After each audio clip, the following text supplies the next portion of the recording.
Assalamualaikum warahmatullahi wabarakatuh. Om Swastiastu, Namo Buddhaya, salam kebajikan. Sahabat-sahabat di mana juga berada. Kali ini ada video menarik datang dari M. Kodari, di mana kita tahu yang namanya Yes Calipaya, salah seorang loyalis daripada Anies Baswedan. Bahkan banyak orang menyebutnya bahwa beliau ini adalah anak abah satu-satunya yang dari awal mendukung Anies Baswedan sampai hari ini. Dan dia sangat sedih. Kenapa? Karena Anies Baswedan tidak bisa maju menjadi calon gubernur di DKI ataupun di Jawa Barat. Oleh karena itu, pada video kali ini kita akan tampilkan bagaimana M. Kodari yang selama ini banyak dibenci oleh anak abah itu kemudian memberikan beberapa masukan-masukan dan rekomendasi terkait dengan nasib Anies Baswedan tersebut. Seperti apa ke depan Anies Baswedan dalam menjalani hidupnya agar dia maju dalam konteks politik. Di sini penting saya kira anak abah ini menyimak apa yang disampaikan oleh M. Kodari, sekaligus menjawab seluruh tudingan-tudingan miring terhadap M. Kodari selama ini yang dianggap tidak pro dengan Anies Baswedan. Bagaimana videonya? Ini kita lihat secara bersama-sama. Assalamualaikum warahmatullahi wabarakatuh. Terima kasih Bang Karni. Saya tadi mendengarkan teman-teman dari Kampung Bayam turut prihatin. Mudah-mudahan dari 3 paslon yang sekarang maju akan datang ke Bapak dan Ibu sekalian, serta memberikan perhatian yang besar agar situasi dan kondisi yang pada hari ini tidak menggembirakan bisa diperbaiki ya. Dan saya yakin dengan porsi wawancara yang panjang yang tadi diberikan oleh Bang Karni kepada Bapak dan Ibu, pesan itu pasti sampai.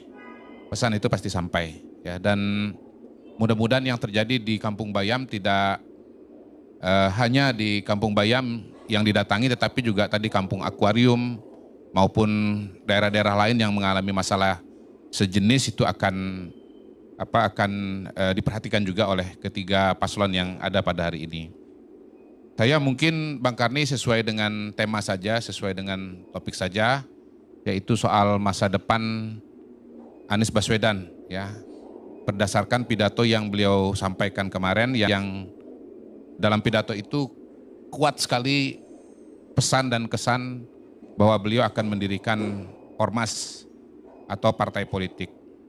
Saya pribadi sangat mendukung gagasan itu ya, karena memang gagasan apapun juga, dia baru bisa berjalan jauh kalau dia punya kaki. Dan kaki itu adalah organisasi. Mas Anies adalah tokoh politik ya, walaupun pada hari ini beliau tidak berpartai atau belum punya partai, tapi jelas beliau adalah tokoh politik. Baik ketika beliau maju sebagai calon gubernur 2017 maupun maju sebagai calon presiden tahun 2024.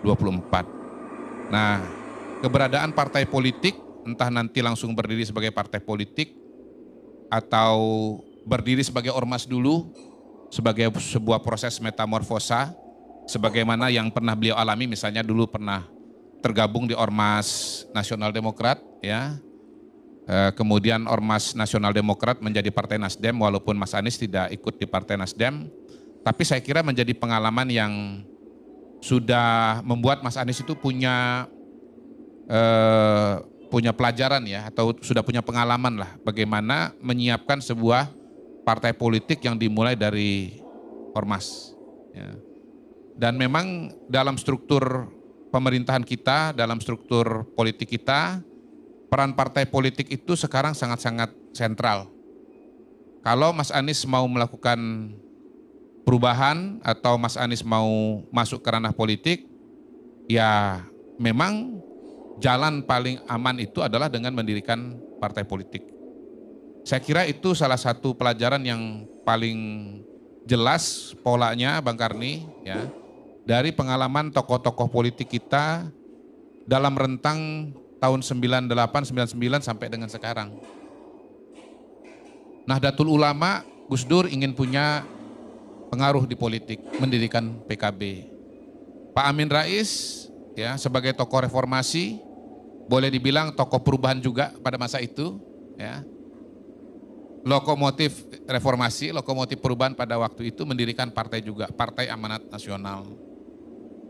Dan tahun 2004 Pak SBY mungkin mirip situasinya dengan Anies Baswedan, ya, mendirikan Partai Demokrat. Apa alasan Pak SBY mendirikan Partai Demokrat? Yang saya dengar dari teman-teman Demokrat adalah karena Pak SBY waktu itu maju calon wakil presiden ternyata tidak berhasil. Dan beliau serta teman-teman membuat kesimpulan bahwa masalahnya adalah karena Pak SBY tidak punya partai politik. Karena itu dibuatlah partai politik. Dan berhasil dengan gilang gemilang, sangat berhasil. Karena partai itu baru didirikan pada tahun 2002, tahun 2004 ikut pemilu langsung dapat suara sekitar 7,5%, hampir 8%, dan Pak SBY terpilih sebagai Presiden Republik Indonesia tahun 2004. Dan sampai sekarang partai politik tersebut masih ada dan diteruskan oleh Ananda Agus Harimurti Yudhoyono, ya. Disingkat AHY, dari SBY ke AHY. Gitu. Kemudian Pak Prabowo, ya, ingin maju sebagai calon presiden, pernah ikut konvensi Partai Golkar. Beliau kalah di konvensi Partai Golkar. Lalu beliau mendirikan partai politik juga dengan dorongan dari teman-teman dan rekan-rekan Pak Prabowo, ya, misalnya Fadlizon, kemudian juga barangkali Ahmad Muzani, ya, dan seterusnya, mendirikan partai politik. Tidak sesukses seperti Pak SBY, pertama kali ikut pemilu, ya, hanya dapat sekitar 4,5%, hanya bisa maju sebagai calon wakil presiden dan kalah. Tapi partainya terus tumbuh dari 4,5% menjadi berapa dan seterusnya berapa, ya. Kalau tidak salah 11%, lalu terakhir 14%. Gagal 2 kali maju pemilu presiden, gagal dalam pengertian kalah di Pilpres. Tetapi akhirnya 2024 ini berhasil menang dan terpilih sebagai presiden. Nah, contoh-contoh seperti itu amat sangat banyak, ya, amat sangat banyak. Jadi jalan yang akan ditempuh oleh Mas Anies sebetulnya bukan jalan yang baru, itu jalan yang sudah dilalui oleh para tokoh-tokoh politik dan jalan yang sangat-sangat lazim, Bang Karni, ya. Pak Amin Rais berpisah dengan Partai Amanat Nasional mendirikan Partai Umat, walaupun belum lolos PT, ya. Anies Mata, Fahri Hamzah berpisah dengan PKS, mendirikan Partai Gelora. Tapi geloranya masih gelora kecil-kecil saja, belum gelora besar, gitu ya, sehingga belum lolos juga PT. Nah, kalau bicara Mas Anies, menurut saya ini adalah golden moment. Berbeda dengan Pak Amin. Pak Amin itu sudah sunset. Golden momennya beliau itu tahun 2000, tahun 99. Yang berarti 25 tahun yang lalu. Pertama kali Pak Amin Rais mendirikan partai politik di puncak popularitasnya. PAN dapat sekitar berapa? 7%, kalau tidak salah, 7,1. 25 tahun kemudian sekarang beliau ikut mendirikan partai politik Umat, Partai Umat. Ya, saya lupa angkanya persis, tetapi tidak lolos parliamentary threshold. Nah, tentunya Mas Anies jangan mengulangi kesalahan yang sama, ya. Kalau Mas Anies mendirikan partai politik, katakanlah 5 tahun dari sekarang, mungkin popularitas beliau tidak seperti pada hari ini. Pada hari ini, saya melihat popularitasnya masih sangat-sangat, masih sangat kuat. Di Jakarta setidaknya, ya, ada pendukung ibu bapak. Kemudian di surveinya kemarin tinggi, di nasional dapat suara 25%. Kalau semua suara Mas Anies 25% itu bisa ditransformasi menjadi suara partai, ya, sebutlah misalnya Partai Perubahan Indonesia, ya, maka kemudian partai ini berpotensi untuk menjadi salah satu partai yang terbesar di Indonesia. Bahkan kalau angka 25% itu kita anggaplah memang dapatnya 25%, identik dengan perolehan suara Pak Anies pada tahun 2024, dan ini dipertahankan sampai dan utuh dipertahankan pada tahun 2029, maka partai ini akan menjadi partai terbesar di Indonesia. Karena notabene ini partai terbesar tahun 2024 ini berapa? PDI Perjuangan hanya sekitar 16 atau 17% saja gitu. Jadi sebetulnya ini prospek yang sangat-sangat menjanjikan kalau Mas Anies mendirikan partai politik. Itu dari segi suara. Kalau dari segi jaringan, relawan Mas Anies sudah tersebar di seluruh Indonesia. Ya, kita tahu bahwa syarat mendirikan partai politik itu salah satunya adalah jaringan ya, khususnya kalau mau menjadi peserta pemilu. Kalau cuma jadi partai politik relatif mudah, tetapi kalau menjadi peserta pemilu itu syaratnya berat, ya, tidak mudah untuk menjadi partai peserta pemilu menggunakan aturan yang ada sekarang ini. Gitu. Nah itu juga aset yang harus cepat-cepat dikonsolidasikan. Karena yang namanya relawan ini mungkin hari ini masih panas, tapi mungkin tahun depannya lagi sudah dingin, sudah sibuk dengan kegiatan ini dan itu. Jadi harus cepat-cepat dikonsolidasikan. Ya. Nah soal gagasan ini juga tentunya harus segera dikerucutkan. Ya, Mas Anies adalah pembicara dan penulis yang prolifik. Ya, saya kira tidak ada kesulitan sama sekali untuk membuat rumusan-rumusan visi dan misi dan gagasan-gagasan yang diperlukan untuk menjadikan partai politik ini punya suatu gagasan yang kuat dan menonjol dibandingkan dengan partai-partai yang lain. Ya. Saya bahkan sudah punya bayangan nih mengenai sekjennya. Saya melihat Bang Geis cocok sekali jadi sekjennya Partai Perubahan Indonesia. Ya. Karena saya melihat sampai hari ini ya, figur yang paling loyal, paling konsisten bersama Mas Anies itu namanya Bang Geis Khalifah. Bang Geis dan saya ini kan backgroundnya sama di HMI gitu. Kami punya persamaan walaupun kami punya perbedaan. Persamaannya satu HMI, dua beliau penggemar musik Melayu, saya juga suka juga dengan musik Melayu. Bedanya soal pilihan capres atau calon gubernur gitu. Tetapi di antara semua tokoh-tokoh yang dekat dengan Mas Anies ya, yang dari dulu konsisten betul Bang Karni untuk punya memperjuangkan dan punya imajinasi yang jauh tentang Mas Anies itu adalah Geis Khalifah. Itu saya saksi mata ya. Dari zaman dulu namanya mailing list Blackberry Group itu namanya. Itu sudah ketika orang belum menyebut nama Mas Anies, Bang Geis ini sudah ya. Ketika orang yang dianggap dekat dengan Bang Anies hari ini udah nggak kelihatan. Namanya Sudirman Said. Kita udah nggak lihat lagi Sudirman Said. Betul ya? Kalau enggak Bang Sudirman ada di sini Sudirman. Ini Bang Geis masih ada sampai sekarang. Jadi karena ini perjuangan panjang dan sedikit banyak akan melelahkan, maka diperlukan pendamping yang betul-betul sudah teruji, tangguh dan loyal. Dan itu saya tidak melihat ada orang lain yang sedekat Bang Geis dengan Anies Baswedan. Gitu. Kalau Dewan Pakar juga saya udah menemukan calonnya Bang Geis. Ya, namanya Ahmad Nur Hidayat. Iya ini beliau tadi. Ya beliau kan loyalis perubahan dan konsisten juga menulis tema-tema perubahan. Ya, beliau ini juga latar belakangnya ekonomi Bu. Ya, jadi saya kira sangat tepat untuk menjadi Ketua Dewan Pakar dari Partai Perubahan Indonesia. Nah kalau melihat itu semua sebetulnya tidak ada lagi yang tidak tersedia buat Mas Anies. Kalau mau mendirikan partai politik. Jadi saya sejalan dengan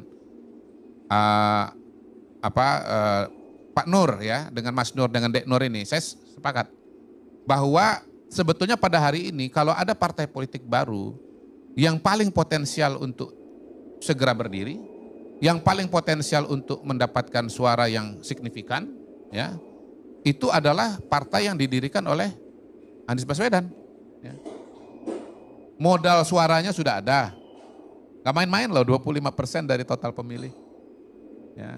Kemudian relawannya juga jaringannya sudah ada di seluruh Indonesia, tinggal dikontak saja. Ya. Calon pengurusnya sudah ada juga. Jadi saya nggak melihat alasan bahwa partai ini tidak bisa berdiri. Gitu ya. Segera saja berdiri, ya, berkompetisi dalam politik Indonesia, menjadi bagian dari proses politik Indonesia dan mudah-mudahan bisa menjadi solusi yang bagus bagi bangsa dan negara Indonesia.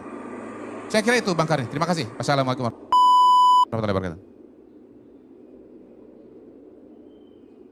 Ya, bahwa potensi itu ada dan kuat malah. Tapi tadi Ahmad Nur Hidayat mengkhawatirkan kalau jadi calon gubernur aja terganjalnya kayak gitu, apalagi mendirikan partai politik. Kalau sekarang ini ya Kalau memang Anies itu dibilang ditakuti oleh penguasa, ya bisa saja itu diganjal juga. Iya Bang. Dalam politik itu harus punya adagium, never try, never say, kan gitu. Nah yang kedua never say never. Gitu. Sehingga ya harus dicoba.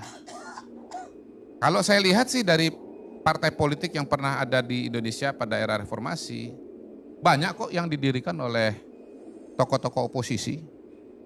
Pak Amin mendirikan partai politik. Bisa ikut pemilu nggak? Bisa. Apakah jalannya berlika-liku? Barangkali iya, tetapi kan faktanya tetap bisa ikut pemilu. Partai buruh sudah ikut beberapa kali dalam kontestasi kita. Bahkan terakhir ini kan ada Bang Faisal Assegaf yang mau mendirikan partai politik yang namanya Partai Negoro gitu. Sudah berdiri ya? Sudah berdiri. Nah, Faisal Assegaf berani, masa Anies gak berani? Faisal itu gak pernah ada suaranya. Berapa suaranya Faisal? Gak pernah ada catatan orang mendukung Faisal Assegaf itu berapa gitu. Ya setahu saya yang mendukung Faisal Assegaf itu baru satu aja, namanya Ali Purnomo sekjennya. Di luar itu saya gak tahu, gak ada kenal saya dengan pengurus yang lain. Gak ada. Tapi Mas Anies, Anda mau ngomong apa? Udah ikut pilpres, suaranya 25%. Lebih tinggi daripada Ganjar Pranowo yang didukung oleh partai yang begitu mapan yang bernama PDI Perjuangan. Sesuatu enggak? Sesuatu banget Pak. Sesuatu banget. Pada hari ini kita bisa bilang Anies itu adalah institusi pada dirinya sendiri. Dia sudah jadi institusi. Bayangkan Ganjar didukung PDI Perjuangan 16%. Anies nggak punya partai. Dapat 25%. Memang ada partai-partai yang secara resmi mendukung yaitu Nasdem, PKS, PKB. Tapi kalau saya ditanya, partai-partai ini dorong Anies atau Anies dorong partai? Tuh Ahmad Nur tadi udah jawab. Yang dapat suara itu adalah yang dapat kenaikan suara itu adalah partai-partai yang mencalonkan Anies kok. Gitu Bang. Jadi saya sih optimis bahwa Mas Anies kalau mengajukan atau mendirikan partai politik akan bisa mengajukan partai politik. Kenapa? Balik lagi. Mengajukan partai politik itu sesuatu yang relatif mudah diukur kok. Ada syarat-syaratnya. Kepengurusan di sekian provinsi, kepengurusan di sekian kabupaten kota, kepengurusan di sekian kecamatan gitu. Kalau kemudian Anda punya pendukung, ya ini rekomendasi dari saya, setiap Anda menyusun kepengurusan dan ada proses verifikasi, buat videonya bos, buat videonya bro. Sehingga kalau misalnya nanti kemudian KPU tidak meloloskan Anda, tampilkan saja videonya kepada Bawaslu. Saya kira bisa itu dijawab dengan sangat-sangat jelas gitu. Tapi ya kalau mendirikan partai politik ya buat saya partai politik itu tantangannya bukan dari luar mendirikan partai politik ya, tantangannya dari dalam sendiri. Punya enggak semangat, punya enggak stamina, punya enggak kepercayaan diri untuk membangun partai untuk bangsa dan negara yang sebesar Indonesia ini. 2 juta kilometer persegi, 38 provinsi. 500 berapa 14 kabupaten kota, berapa sekitar 5.000 6.000 kecamatan, sekitar 80.000 desa. Sanggup nggak untuk melakukan itu? Punya nggak ketekunan dan stamina seperti Anies Mata, seperti Fahri Hamzah dan kawan-kawan di Partai Gelora gitu loh. Ya kalau Anies Mata saja bisa ya, apalagi Anies Baswedan. Karena dukungan suara dari masyarakat kepada Anies Baswedan itu sudah demikian besar. Yang belum proven aja berani, apalagi yang sudah proven. Jadi kalau nggak gerak juga, nggak jalan juga itu berarti masalahnya bukan di luar tetapi di dalam.